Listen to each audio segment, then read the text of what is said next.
तो hello friends, आप सभी को मेरी तरफ से नमस्कार। मैं आपको स्वागत करता हूँ मेरे चैनल द नॉलेज हिट्स में। आई होप आप सब अच्छे होंगे, अपनी लाइफ को एंजॉय कर रहे होंगे, कुछ ना कुछ नया सीख रहे होंगे।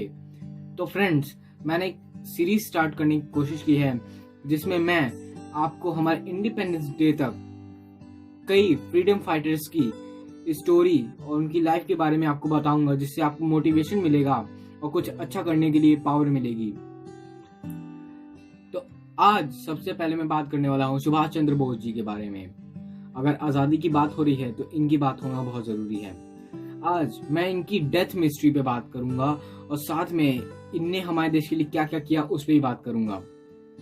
सुभाष चंद्र बोस जी का जन्म 23 जनवरी 1897 को उड़ीसा के कटक में होता है। इनके पिताजी का नाम होता है जानकी नाथ बोस और इनकी मदर का नाम होता है प्रभावती देवी। अब बात करते हैं सुभाष चंद्र बोस जी की डेथ हिस्ट्री के बारे में। इनका आखिरी सफर था 18 अगस्त 1945 को, जो कि इनका लास्ट डे था। कहा जाता है कि इनके ताइवान प्लेन क्रैश में इनकी डेथ हो गई, जो कि 3rd डिग्री बर्न से हुई थी। अब जो इनके साथ जर्नल बैठे थे, जनरल रहमान, उन्होंने कहा कि कुछ 6 मील चलने के बाद जो प्लेन था उसमें एक ब्लास्ट हुआ, जिसकी वजह से वो क्रैश हो गया और उसमें नेताजी की डेथ हो गई। उसके बाद जो वहाँ एक और दूसरे मेजर थे जो कि जापान के थे, उनका नाम है ताकेशी। वो कहते हैं कि प्लेन उड़ा ही नहीं था, वो रनवे पे कुछ दूर जाने के बाद डिसबैलेंस होके वहीं पे क्रैश हो गया था। सोचिए इन दोनों के बयानों में कितना ज्यादा डिफरेंस पाया जा रहा है। जब मुखर्जी कमीशन जब इनके पास आई, रहमान के पास, तो इन्होंने उनको कुछ फोटोज दी जो कि बिल्कुल भी आप उसको देख के डिफाइन नहीं कर सकते कि ये इसमें सुभाष चंद्र बोस कहीं भी नहीं दिखाई दे रहे ना। उस तरह का जो प्लेन क्रैश हमें पता चलता है हुआ है वो भी नहीं पता चल रहा है। और इन्होंने एक वॉच दी जिसका शेप स्क्वायर का था, और जब फोटो में तहकीकात की गई तो सुभाष चंद्र बोस जी के हाथ में सर्कल शेप की घड़ी पाई गई, जो कि उनके फादर ने उनको गिफ्ट की थी। वो गोल्ड कलर की जो वॉच है वो ओमेगा कंपनी की थी, बट जो रहमान ने उनको दी वो बहुत ही डिफरेंस है उसमें। तो हम इसको बिल्कुल ऐसा नहीं कह सकते कि वो सच बोल रहे हैं। अब यहाँ पे जब उनके भतीजे ने, जो उनका डॉक्टर था, उनसे जब बात की या उनके बारे में तहकीकात की, तो कहा जा रहा है कि जो सुभाष चंद्र बोस जी का डेथ सर्टिफिकेट था वो झूठा था।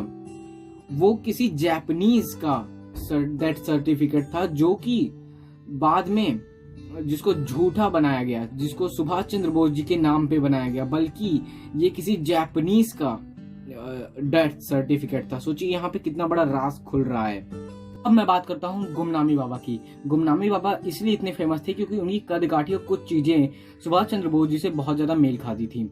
जहाँ वो रहते थे, उस जगह का नाम है राम भवन, वहाँ की लोकल जो कहते थे कि वो कभी भी अपना चेहरा नहीं दिखाते थे। क्या गुमनामी बाबा को ये डर था कि उनका कोई चेहरा पहचान लेगा, वो आदमी जान जाएगा कि वो सुभाष चंद्र बोस हैं?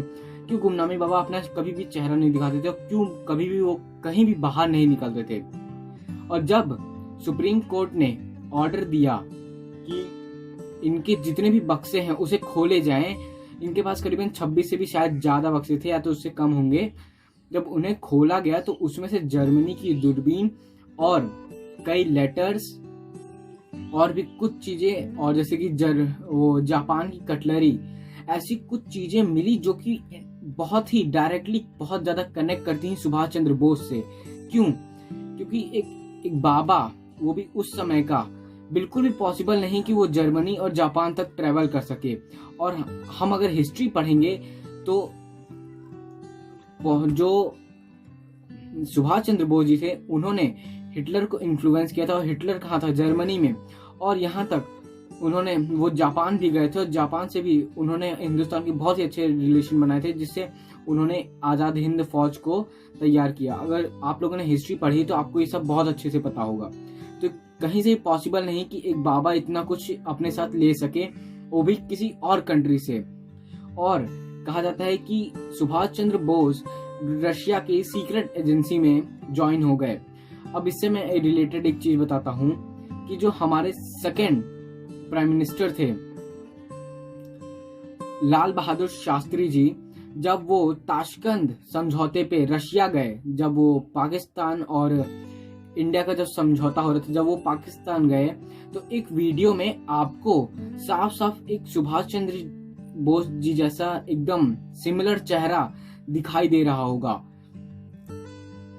तो और हाँ, एक और चीज मैं आपको बता देता हूँ कि उस जब ताशकंद पे जब वो रशिया में थे, तो उन्होंने एक बात कही अपने फोन पे कि मैं हिंदुस्तान में आके एक शख्स के बारे में आप लोग को बताने वाला हूँ, जिससे उस मतलब कि ये सुन के आप लोग दंग रह जाएंगे।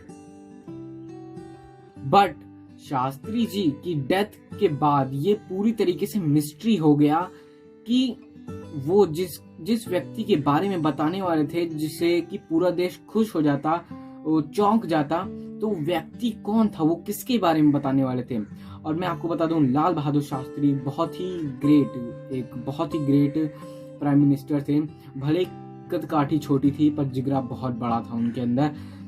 या तो उन्हें धोखे से मार दिया गया, या तो वो हार्ट अटैक से मरे, क्योंकि उनके डेथ के पीछे भी बहुत ज्यादा मिस्ट्री हो चुकी है, जिसको मैं आगे चल के आपको बताऊंगा। तो वो क्या बताने वाले थे, ये आज तक भी मिस्ट्री है।